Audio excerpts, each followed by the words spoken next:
Hello, everybody. Welcome to a special hour of the Gio and Joey Show, coming into you at 5 o'clock or 5:30 Eastern. Joey, introduce our guests and let us know what topic we're talking about tonight. Yeah, our guest is someone I've been following on X for a little while, a pastor, Michael Clary. And what made me want to have him on was, I guess now is probably a couple months ago at this point, but he had a tweet about the church actually doing something about the culture of singleness and childlessness and just kind of loneliness. And it really resonated with me, and I figured let's have him on to talk about it, right? Because there's so many people who talk about the problems, but I like people who talk about solutions. And so looking forward to this conversation. So, Michael, give us a little bit of background about yourself. Joey mentioned you're a pastor. Tell us a little bit. Yeah, I am a pastor in the Cincinnati area. Our church just recently moved to a new location in Fort Thomas, Kentucky. So we are just across the river now in Fort Thomas, but still Cincinnati area. Mhm. Uh, Church is Christ the King Church, and we're a Reformed Baptist church, um, planted in 2010. So it's been 15 years, about 15 years old. And but a lot of my interest in the singleness and dating and that sort of thing is my church was in a collegiate environment for a long time until just Mhm. recently, and the dating scene has changed a lot over the years, and Oh, I'm yes, it noticing that has. a lot of people are just really struggling to find somebody suitable, and you can't rely on the same tools the way that people have in the last a lot of the tools that we've relied on have changed dramatically in the last 20 years. So I think it's time for churches to be more involved than before in helping people find a spouse. I don't know how old you are, Michael, and I'm not asking per se, but I'm a little old. I'm 52 years old, and man, I am glad I am not dating in this day in life. And forget all the jokes. It's just people. It's a different world. The dating is no longer in a Christian worldview or in a let's get married and plan a family. It's a different worldview. So I'm glad we're talking about this. What got you interested in it? I know you mentioned from your pastoral standpoint, but what would you say was the notion that like really got you into the topic? Like what jumped out at you that you said, "Hey, we got to explore this." It was, I would say, a big thing was young women who I think were not pastored or discipled well. Mhm. And I would meet them. They would come to my church whenever they went to college because we're in a college neighborhood. Mhm. And some of these young women would, I can give you one example to make it more concrete. Mhm. There was this one young woman who I got to talking to her at a welcome event we had at church, and she was 20, 21. I think she was maybe a junior in college. Very sweet, a pretty girl. She had two young women with her that were international students, so there were three of them. These two Asian girls with her. She was discipling them. I don't think they were Christians, so she was really very intentional about Mhm. sharing the gospel with these girls, investing in them. Um, and very smart. I was like, this is a bright young woman, very bright future. And I was asking her about what she's studying and so forth. She said, well, I'm in pre-med because I want to go into med school. And for whatever reason, it hit me in that moment that this young woman, the next decade of her life is already predetermined. And that decade just happens to be the most biologically the best childbearing years. God made our bodies to reproduce, and the optimal Mhm. time is right around the 20s. And so I thought, let's say that she becomes a doctor the way she wants to. Um, she is going to spend 8 years of her life, you know 4 years in med school, a few years of residency after that, and then entering into a career. She's probably going to have a lot of student debt that she's going to need to work. So it's like marriage and motherhood are not even on her radar at all. And she's making big plans about her career, And she's assuming, well, marriage and motherhood and dating relationships, that'll just happen. That'll just fall into place. And I wanted to tell her, I'm like, no, it won't. I've been at this long enough to know it won't just fall into place. And if it does, you've already predetermined a course of action that obligates you to see it through. Otherwise, you've wasted your education, wasted your money and your time. And I thought young women aren't thinking about family. The feminism has affected people's minds such that they won't even consider what the consequences are of these decisions. And I was just in one way, my heart went out to her. I'm like, this girl has not been, either she doesn't know, so she's ignorant, and I'd have compassion for her. I want to tell her, or she's been lied to and she's believing the lie that there will be ample opportunities to get married and start a family. And I'm like, even if you did, I had known women in my ministry experience that are doctors. There's this one woman that I knew. She was at my church for a while. She was one of the top doctors in the country at her particular specialty, and that demanded of her 70-hour weeks. So her kids never saw her. And I'm like, if there were a man in our church that worked 70-hour weeks just because he was chasing a career, we would rebuke him. We'd be like, brother, you've got obligations to your family. But there's no way in God's green earth that a church would rebuke a woman, except for me, which I did. And she didn't appreciate it. But all of these things contributed to this perception, and realized the way that people think about family and getting together and so forth is very drenched in feminism. They're not equipped or prepared for a family life. And so I started talking about it. The more I talked about it, the more I addressed singleness. When I would address singleness, I would have single women get upset with me, telling me, why do you hate women? Why do you devalue women that aren't married? You make them feel lesser than. I mean, all the accusations. And I'm like, man, this is a very difficult thing to talk about. Pastors want to avoid it. You've got the Gospel Coalition and Christianity Today celebrating the goodness of singleness. And I'm like, there are very few messages that I hear in the church or Christian world that will tell you it is good to get married. You should plan on getting married, having a family, having lots of children. These are the some of the greatest joys and blessings that you can experience in life. You're not really hearing that anymore. And so I started talking about it. The more I talked about it, the more I saw that this really resonates. It hits a nerve. The more I saw a need in the church. And so I started applying some of the things in my church. And then you all picked up the tweet that I wrote about it. And here we are. Okay. Joey, jump in here. I got to do something with my lights, but go ahead. Keep going. Yeah. No, one thing that I was thinking of while you were talking is like, listen, I think people are individuals, and some people are going to have different paths. But the thing that I've noticed definitely in the culture is that one path is definitely kind of looked down on, right? It's like, oh, you're not doing, like, in other words, I have some friends who, they got married pretty young, like 18, 19, and there would be a lot of like whispers like, oh, they're making a mistake, or they're, throwing their life away, or opportunities. And I'm like, well, guess what? Now, like my one buddy, he's in his mid 20s now. Got two kids. He's perfectly happy. He's got a good life. Like, and so this idea is we have to have utmost respect, for the career ambitious people, but we can kind of look down on the other. And I think that, at least from my perspective, it's like maybe we don't have to shame, people who maybe make a different decision, but can we at least elevate this thing that's like the center of human life and how the species, what we're commanded to do, go forth and multiply? Like, let's not shame people for making the more traditional decision.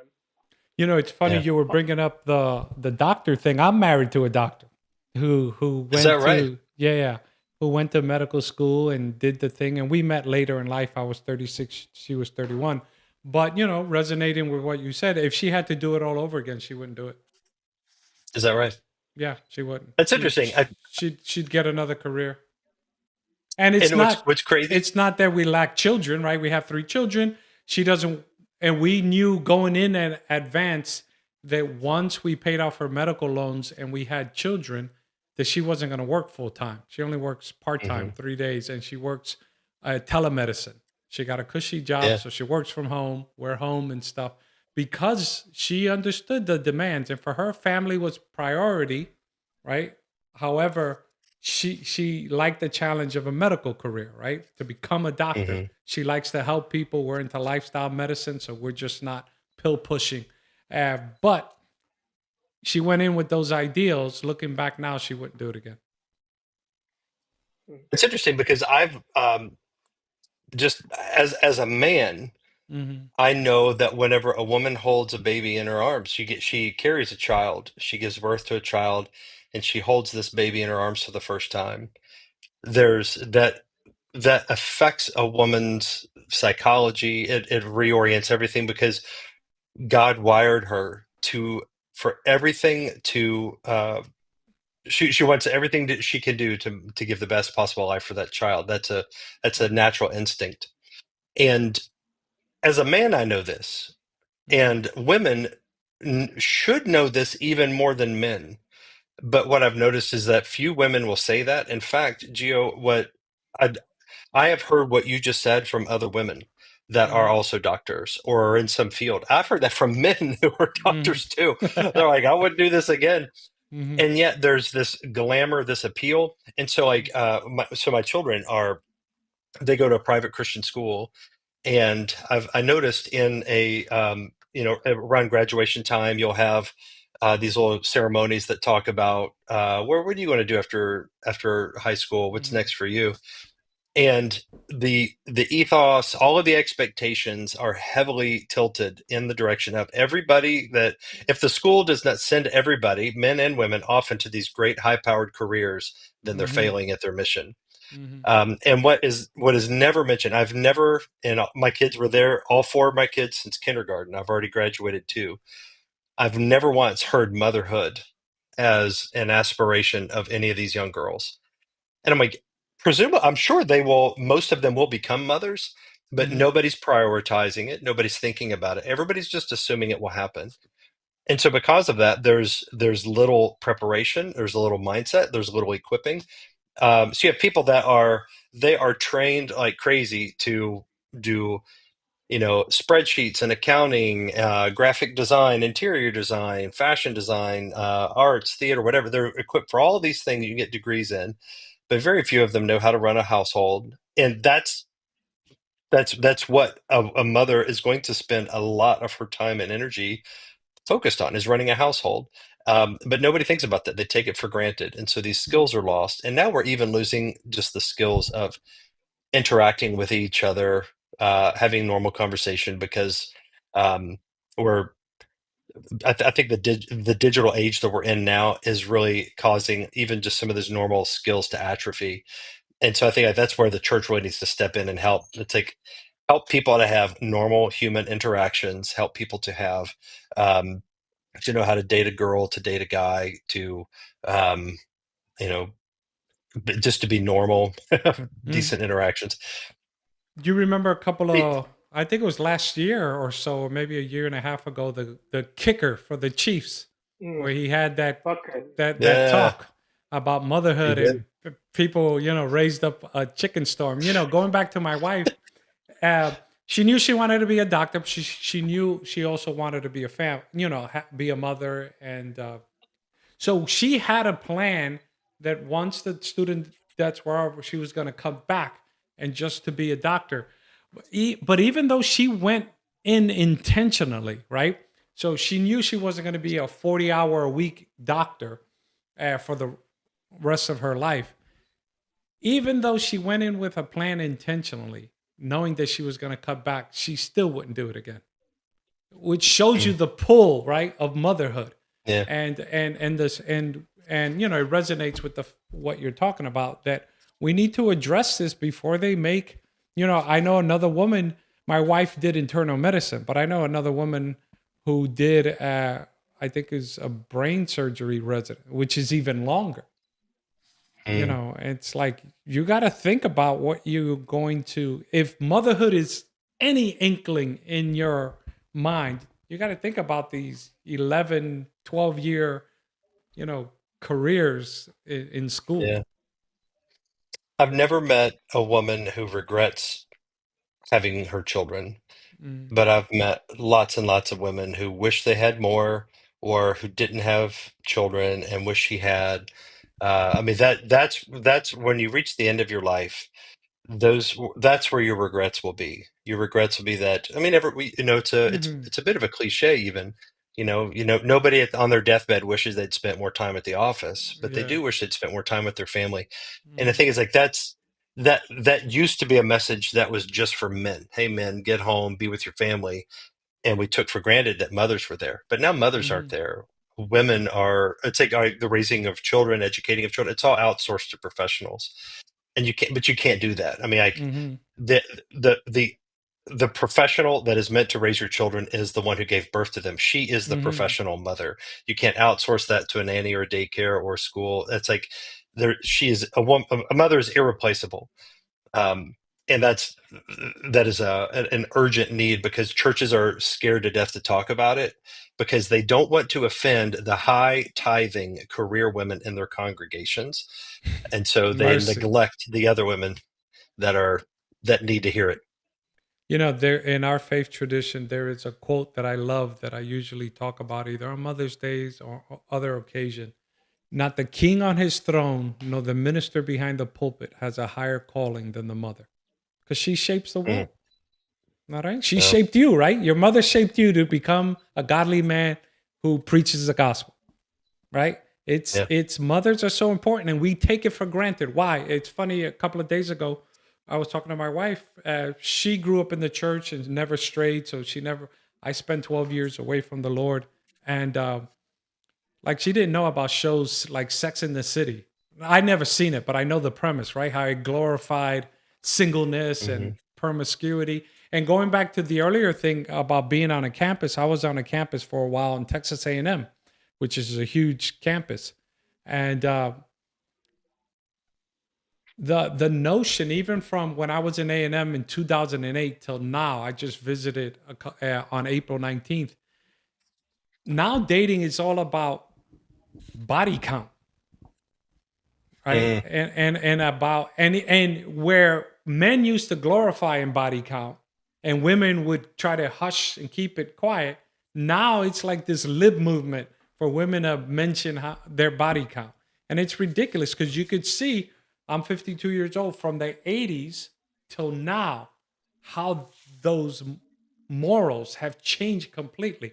One example I like to use: in the 80s, there was a group called Lisa and the Cult Jam, and she's singing a song. I wonder if I take you us. home, will you still be there tomorrow? Right? She's struggling about sleeping with this guy, and only to hear a song I forgot in the early 2000s about a woman saying, what's taking you so long for taking my pants off?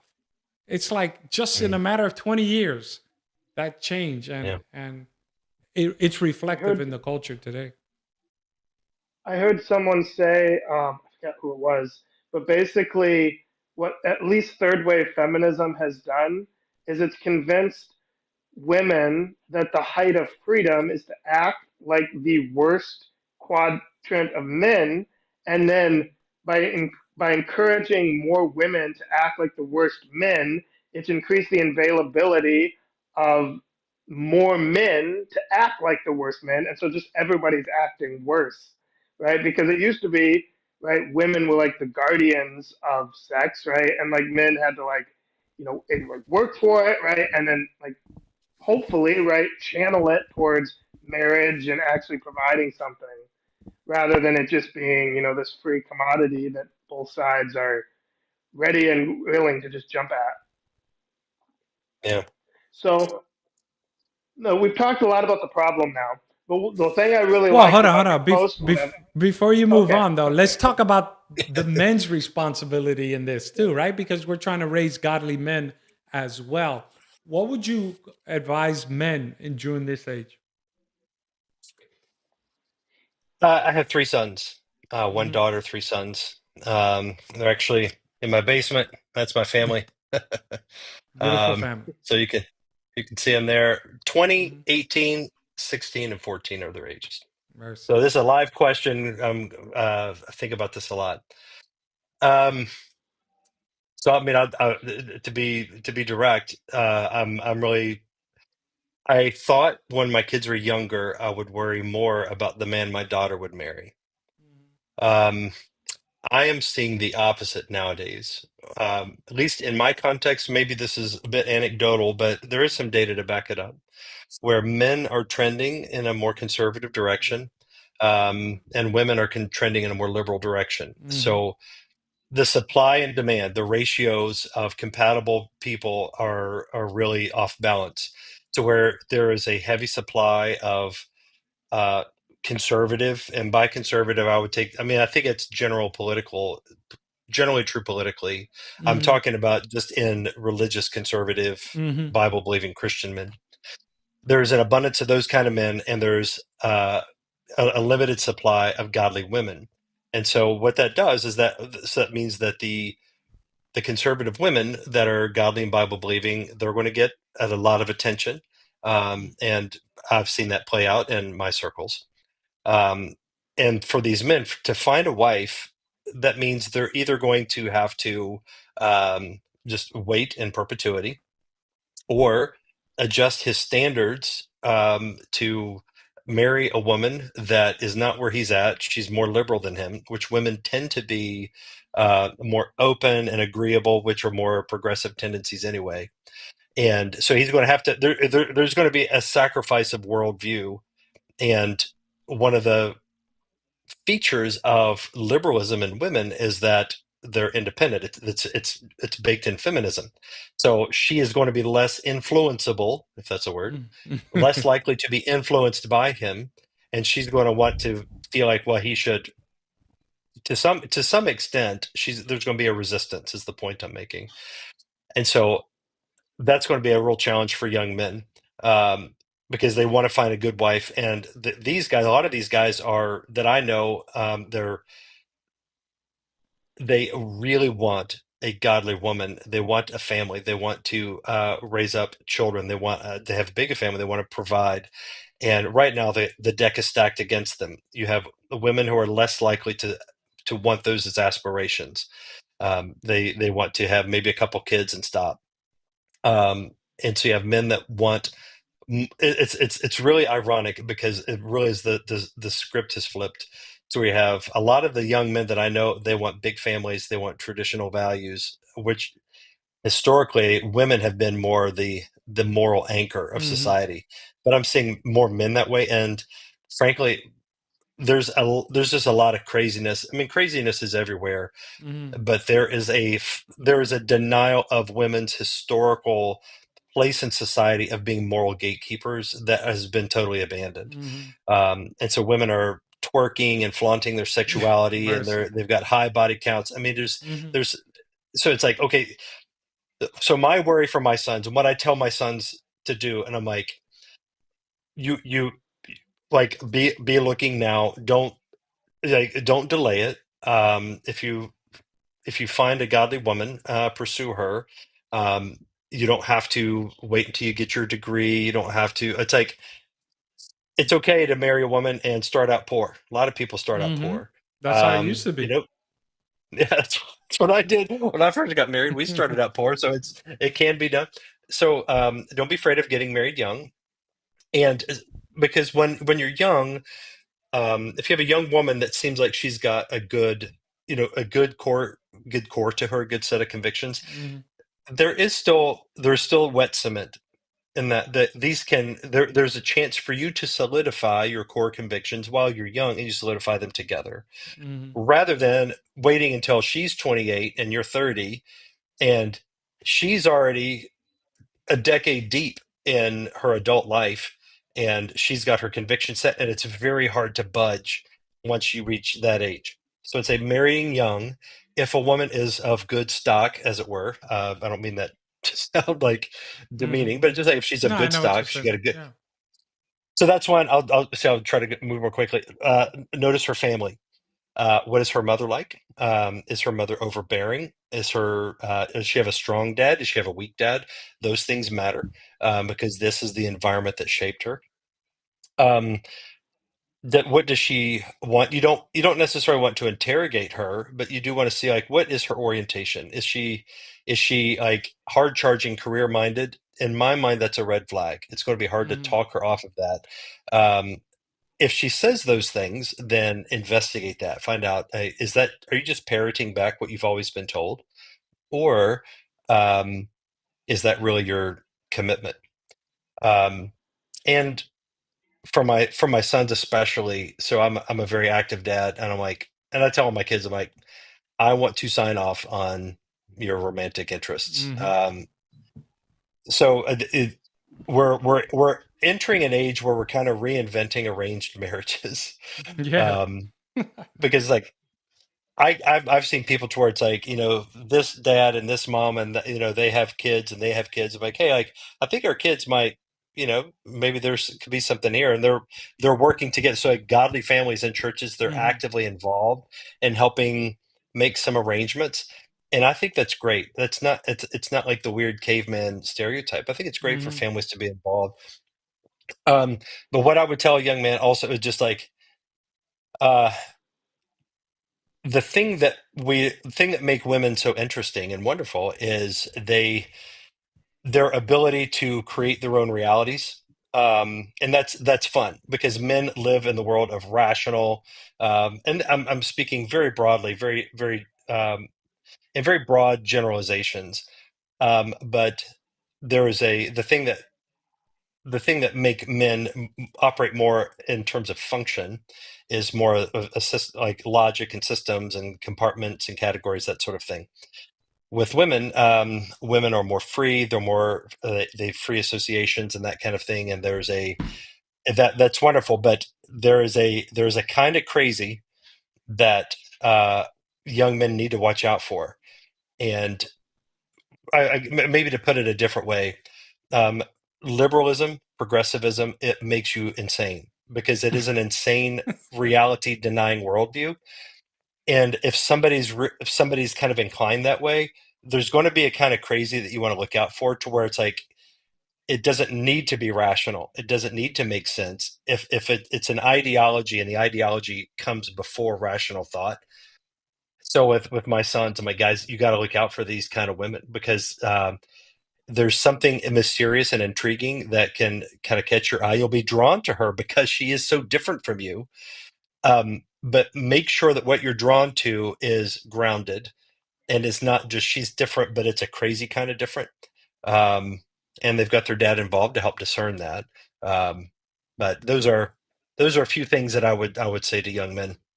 It's when I met my wife, a lot of friends of mine at the beginning thought it was a little weird because we met online in a denominational dating site. But before we met physically, I mean, we went through the litany. We were already mature. I was 36, she was 31.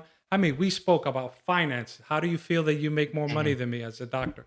How many times are we going to have intimacy? What's going to happen when the children? What's your lifestyle? What do you eat? By the time we have 70 pages of Word documents of questions, not, how's the weather, detailed stuff, vacations. What do you believe about spanking or punishment? Like by the time we went through the whole list, she said something that sums it up. She said, we have to meet physically because I'm falling in love with a piece of paper, right? Because we were Mm. so connected. That's why now in 15 years of marriage, I don't think we've ever had a fight.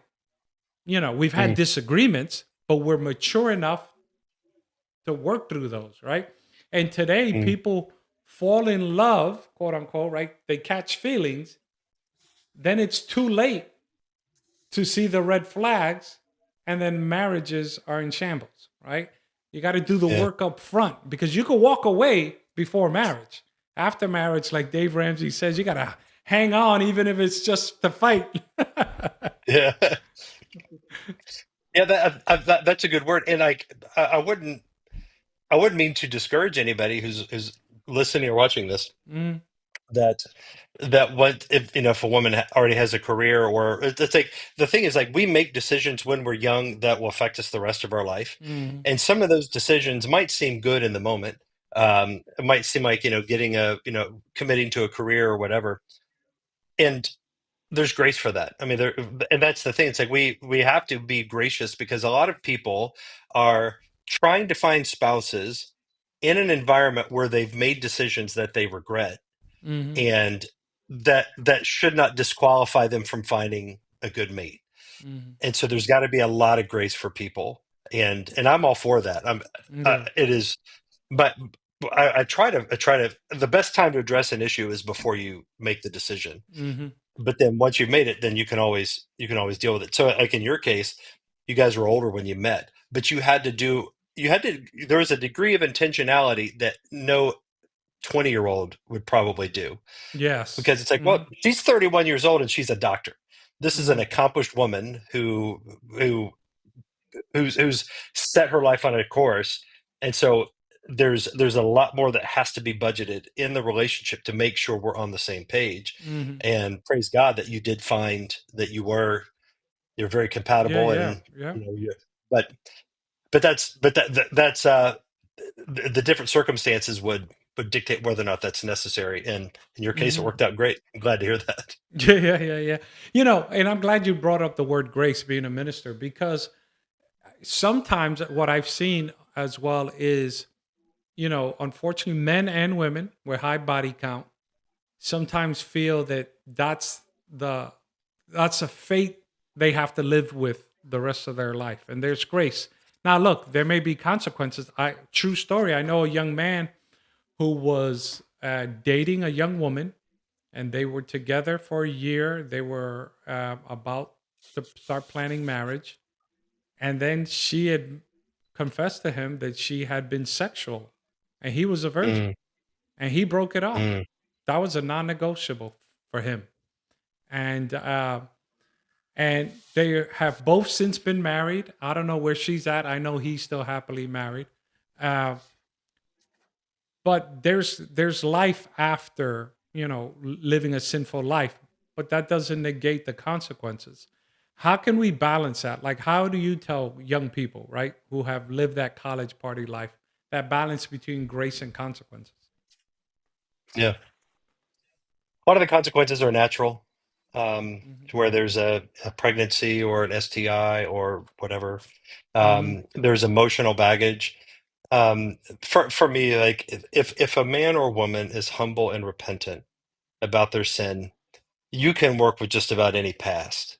Hmm. If somebody is trying to make excuses or justify, Hmm. that's going Red to be more flag. difficult to overcome. Yeah, it is.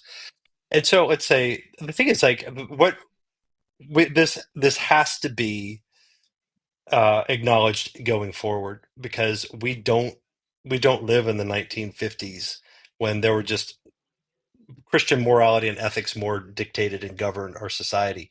We live in 2025 when, unless you were raised in a godly Christian home, you're exposed to all kinds of sin, and you probably participate in a lot of sin.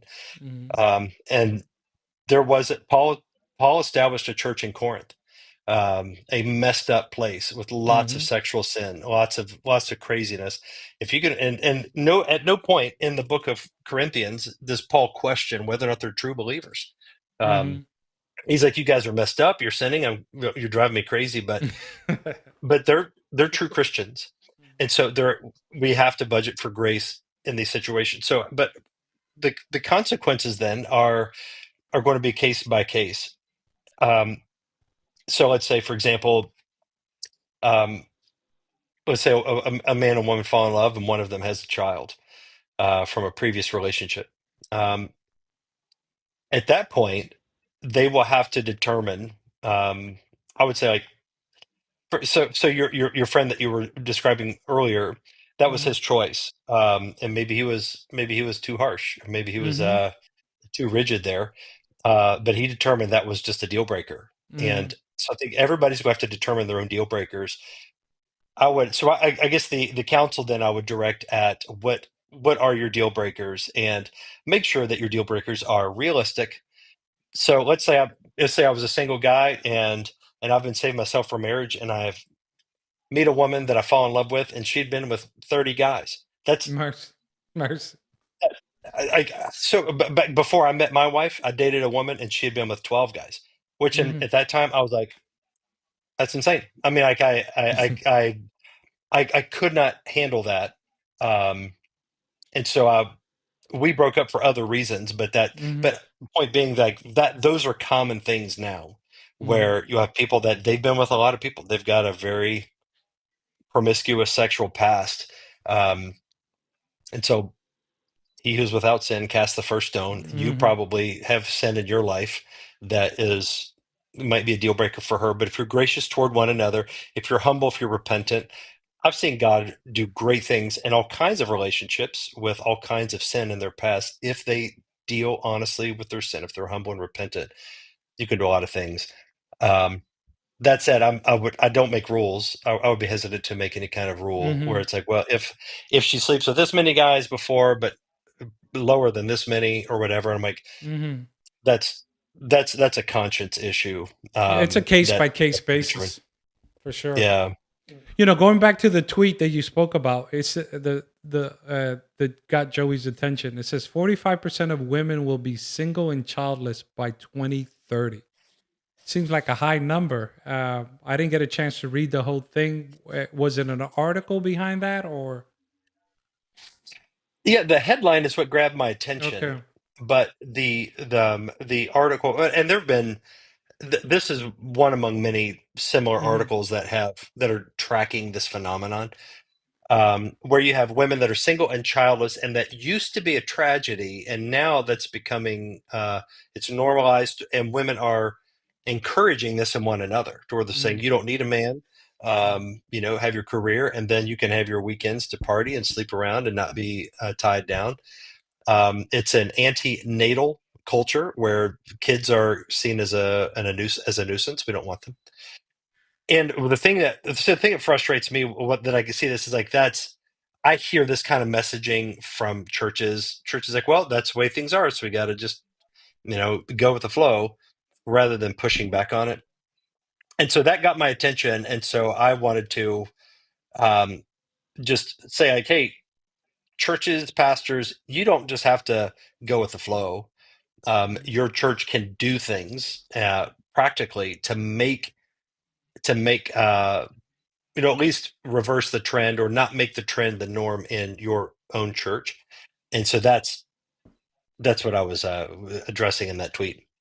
All right, Joey, jump in here because I could talk to Michael all day. Yeah, and this is where I'm really interested, right? In your solutions and how churches can actually fight back. Because I was listening to a podcast, I think it was the Subversive podcast with Alex Kashuta.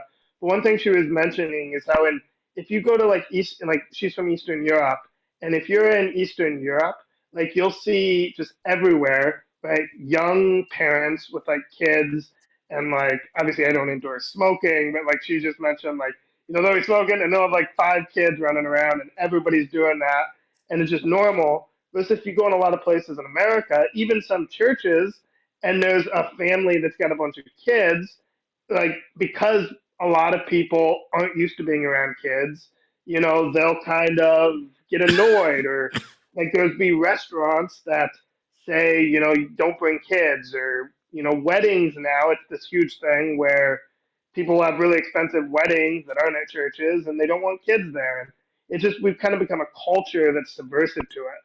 So you were then talking about your church can do something different. And so I'd like to get more, like, pick your brain more on that. Like, how can the church be a culture that celebrates life and marriage and family and courtship and these things? Yeah. The word that you use there, culture, I think is key, because it's not just the way a lot of pastors think is like, well, I'll preach a sermon on that, or I'll preach a whole series on that, and problem Yeah. solved. Because that doesn't really solve the problem. You What a culture of a church is the externalization of what you value. And so if you have a church culture that doesn't value children, and you preach a sermon into that culture, it's not going to change the culture. It might disrupt it a bit, but it won't change it. So to set a culture, it has to be self-reinforcing, and that what I mean by that is everybody there knows you value it, and the people in the church itself will police that value and make sure that that value is reinforced. And so one of the I can give you a couple of small examples. There was a guy, one of my elders. Whenever we have a lot of babies and people pregnant all the time, and every time a baby is born, he will announce it that following Sunday. And this, I think, right now we're not a big church. I mean, it's like 275, something like that right now. And so my wife counted the other day, it's like 14 women pregnant that she knows of. Mercy. So once a month, once every 3 weeks, there's another baby, and it'll be like, hey, the Smith family, they just welcomed their newest baby into the world, last Tuesday. And the first time he did it, there was a spontaneous celebration. People were like, all right, woo, and the people would clap and cheer. And I made note of that. I'm like, that a spontaneous celebration, for the people that value it, they're encouraged by it. For the people that don't value it, this tells them this church values it. And so Mm-hmm. you have to determine your fit for this church based on, do you hold this value? We would be known then as, this is the church that celebrates kids. Um, we'll have kids will cry and make noise during my sermons. That's annoying. Mm-hmm. But we put up with it because it's the kind of annoying that is worth it, because we Yes. value having children around. Um, like some of the more practical things that you can do is, I do we so it is baked in. So we tell our church, we are what we want is not merely so to be a church that celebrates kids, for example. Um, that will get you there, but it doesn't tell you the why. It just tells you, oh, here's a value. It could be like, this church this church, we value having really good coffee. That church values having children around. I mean, that doesn't tell you why. Mm-hmm. So what we do is we say, we want to make a multi-generational church. So the way that we talk about it is like an oak tree.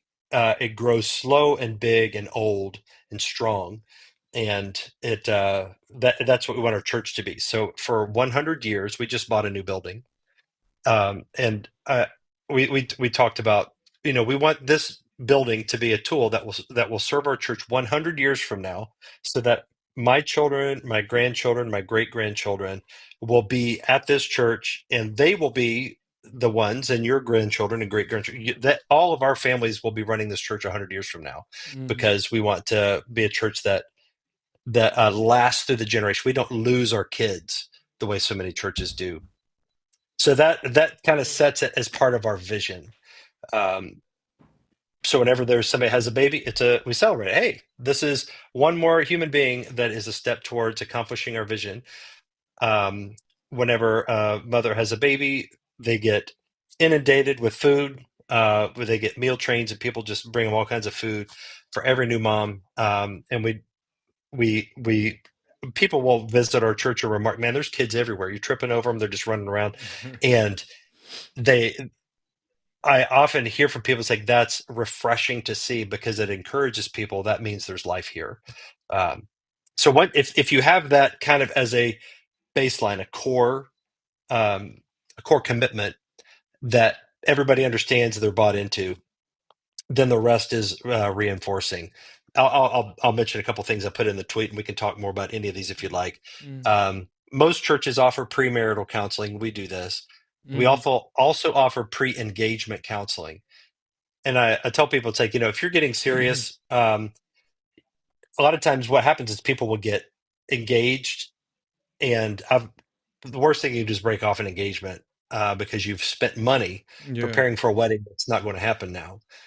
So we say get pre-engagement counseling. So what you lose is the surprise when you pop the question, but what you gain is pastoral input before your relationship has reached a point where you're spending money on a wedding that may not happen. And I'll tell people, I'm like, if this is not a good relationship, you'll a pastor that loves you and really cares about you and can get involved in your life personally and your relationship will evaluate the relationship. We'll give you feedback on it. We'll be like, here's some problem spots. Here's some things you may consider. And we have recommended. I mean, it's not pleasant, but there have been a few occasions where we said, I don't think you guys should get married. Mm-hmm. You have things to work out. And in many of those cases, they've broken up. There's one case where I told people they shouldn't get married. They did anyway, and they got a divorce a few years later. So offer pre-engagement counseling. That tells them like, Mm-hmm. hey, we care about healthy marriages here, and we're willing to do what it takes, even deliver hard messages to to help make sure your marriages or your relationships are healthy and off to a good start. And last thing I'll mention here is just give single people opportunities to meet. I can talk more about that if you'd like, but Mm-hmm. I'll end this monologue. Yeah, yeah. And let me just say something real quick. Two stories that resonated.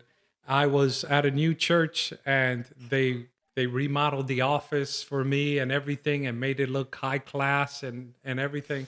And I asked the leadership, "How do you think that made me feel?" And they were like, "Loved, special, cared for, Mm, etc, etc." And I was like, "Okay, good." Then I dropped this on them. What does our church playground say to our kids? We got a new mm. playground coming in 2 months, right? Because you gotta value the kids, right? What does the playground say to the parents and the kids, right? If a new office can make me feel special, then welcomed, then loved, and received, and we got a ratty old playground, so we got a new Yeah. playground. It's on the way. Why? Because you gotta put money into what you value, and children are important. I say this joking around, but it's true. Kids can't drive themselves. So if Mm, you honor kids, you're gonna get more adults come to church, right? Because they can't drive mm, themselves. And then the last thing that resonated, I was at a church and I was a guest at a board meeting, and I knew um, these two young people that were gonna get married, and I didn't know that their grandfather was at the board meeting. So when they asked me mm. my opinion, I was like, "Those two ain't got no business getting married." Like I said, I found out later their grandfather was there. The woman's grandfather was there. Well, lo and behold, a year later they got divorced. I Mm. wasn't invited to the wedding. That's and then a year later they got divorced. And so it shows you that sometimes, like yourself, a third, another pair of eyeballs can help save you Yeah, from trouble. that's right. And I Yeah, like that notion of pre-engagement counseling, not just premarital counseling. yeah. I've done it tons of times. I don't know how many dozens of times we've done, and we use a tool. It's called Prepare Enrich. Oh yeah, yep. Very familiar Oh, with you it. know that? Hmm. Okay. It's not anchored to any particular theological tradition. It's just a Hmm. tool. But what it does is it gives us a snapshot of their relationship, and it'll give you a score and Hmm. kind of here's some problem spots, things to look into, and that gives us an entry point for conversations to talk about potential issues. Um, and it's been very valuable um, to help set people off on the right foot in their relationship. Um, yeah, I think one thing that churches that have a very clearly defined tradition, theology, mission that tends to it's a filter and it's a signal flare. Hmm. So the signal flare, it lets people know if you're outspoken, it lets people know like this is the kind of church we are, and people will be drawn to that signal flare. As a filter, it'll help filter people out that aren't a good fit. Like a church has a really rock solid vision. The benefit that has for the singles is that all the filter has already been applied that you might otherwise rely on an algorithm or a questionnaire on a dating website to filter Hmm. people in or out. Now, the thing is, like, there's a lot of churches, a lot of mega churches, they're so generic that you don't know what they believe about anything. Hmm. And those churches, you you have to enter into a relationship in those churches, asking a lot of the questions that because you just don't know who they are. They may be really solid, and they may be not even a believer.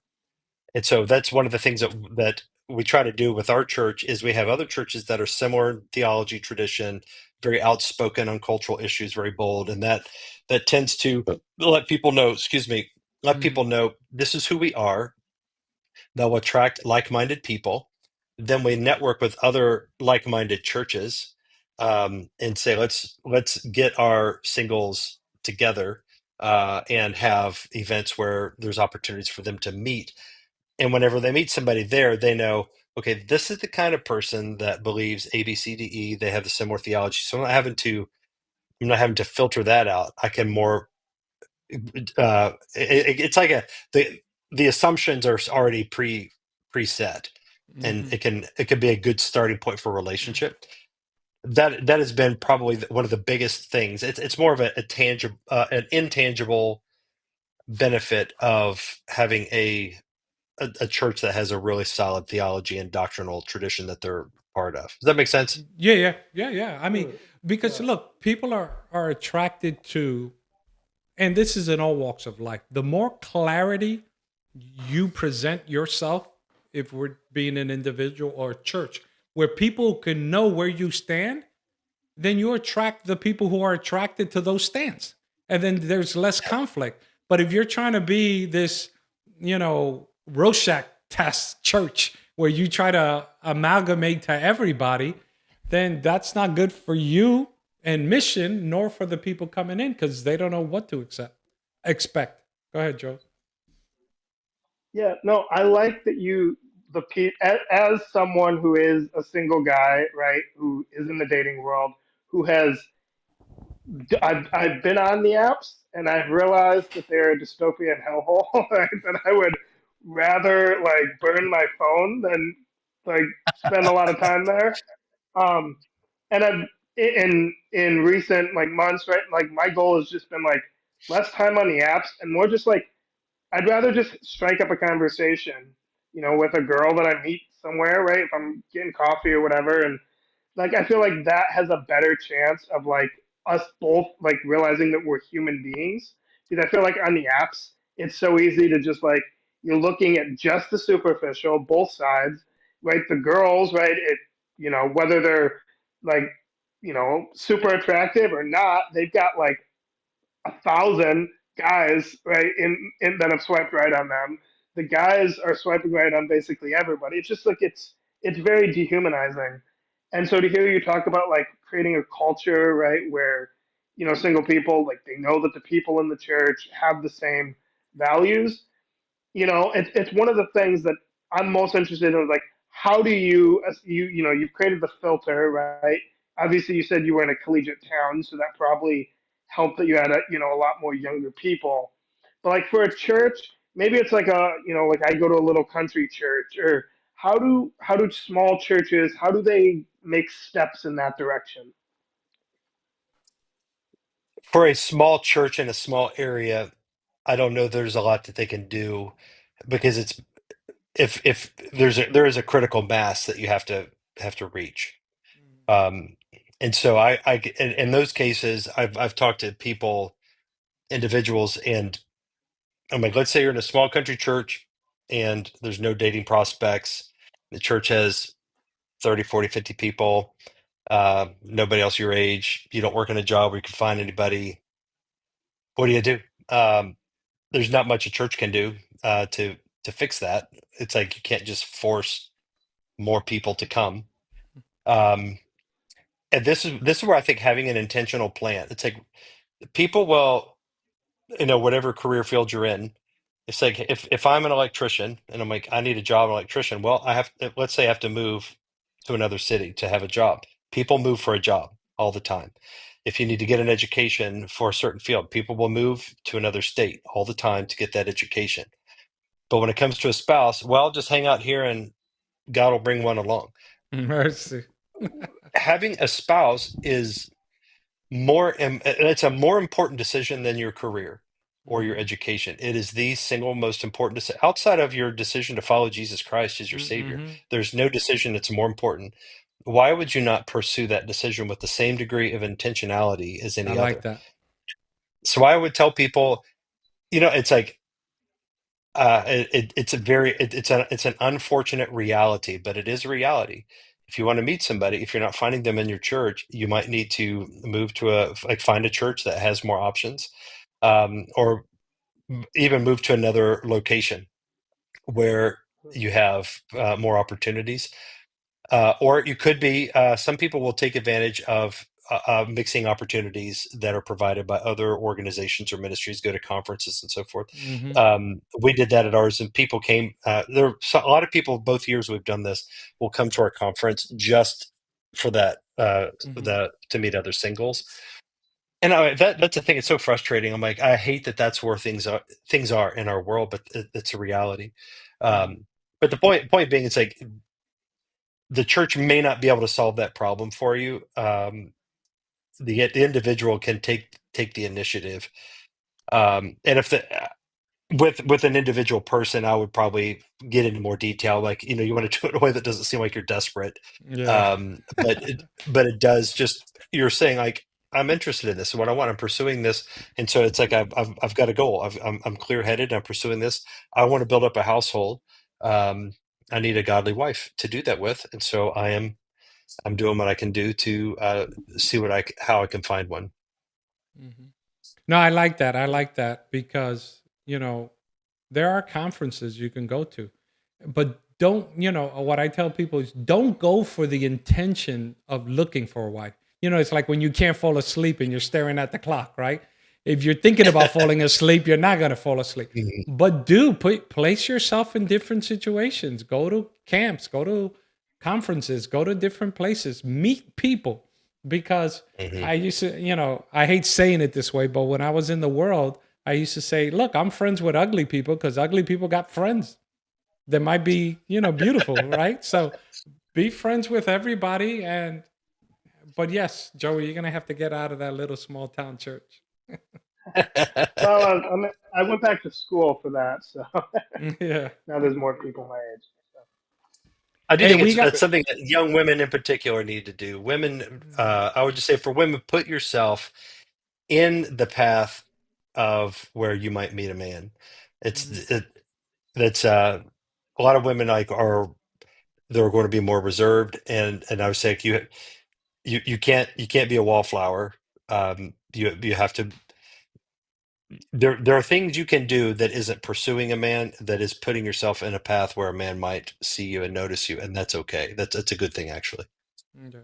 Going back to my wife, when she was in medical school, um, the guys around her were too shy to ask her out on a date. They thought it was just going to happen organic. I mean, hey, it worked out for me because obviously we're married 15 years later. But not that she was. Hey, I don't know what. Oh, there you go. I don't know.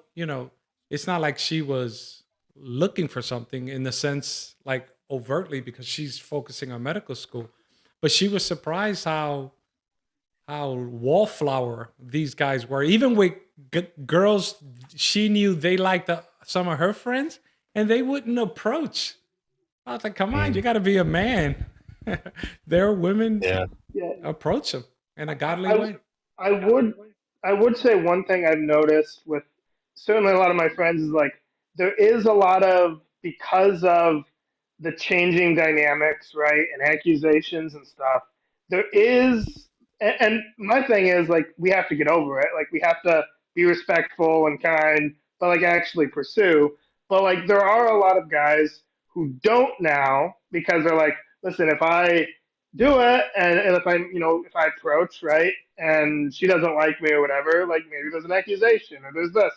And so I do think that's something that, you know, needs to be taken into account. And obviously, I don't think guys should let that stop them from actually trying to meet people, Mhm. but it is part of I think it's been the theme of this conversation is we as Christians, right, we're trying to create a culture that promotes, kind of these traditional values in a broader culture that has been at war with them.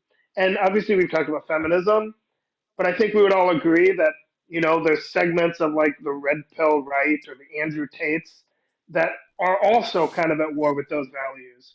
And so we just Hmm. have to be sure that as Christians, we're creating a distinct culture.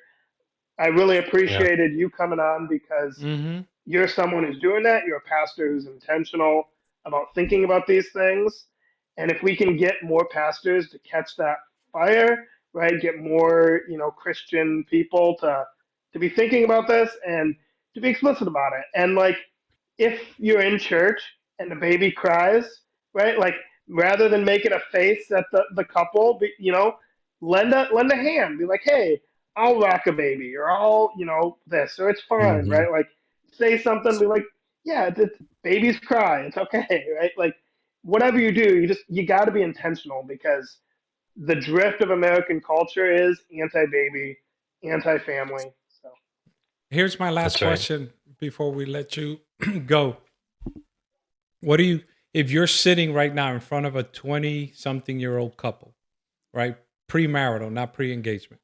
They've made that, but you see that they may not be compatible. Uh, what would you tell them at this moment? If if they usually they already know. Mm, Um, they just they're afraid to say it. mm, And so what it's almost like I try to walk them up to the door uh and see if they walk through. So it'd be, let's say we're uncovering things, we're seeing disagreements, and the disagreements is, the issues are incompatible. I might just gently help highlight, say, man, you all seem like you have a real disagreement on some pretty fundamental things. How, does it seem like that to you? And like, if they'll probably start nodding, like, yeah, this is, we're really worried about this. And then I would it's like I'm giving them permission to do what they're afraid to do. I'm like, mm, guys, it's okay. There's no obligation for you to proceed. And if you need to take a break, that might be the best thing. And it's possible you're just not well suited for each other. mm, Um, and for them, it's like they've known it. It's like they've sensed it, but they've been afraid of it. And having somebody else that they might perceive as an authority, to just open that door, it's like a weight lifted, mm. and they're glad. Um, Now on the flip th- side, now on the flip mhm. side, a couple that you see is they're compatible, but they feel like I'm too young to get married. Like now, flip that. um, if it's merely a matter of age, Hmm. um, I would just tell them, my great grandparents got married under conditions that would be a felony today. My Mercy. great grandfather was 22 and my great grandmother was 14. Mm, In today's world, we'd be like, what a pervert. But in that yeah. day, it's like, that's just when they did it. Hmm. Um,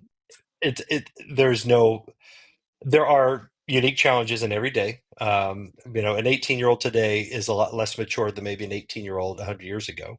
Hmm. But you like your bodies tell you, your bodies at least give you a clue as to when you are ready, and that is puberty. A woman menstruates, a man, it's like he goes through Hmm. puberty, and that it's like God has given you a body that says, okay, you are at the age that it is, you're physically able to perform the marriage act.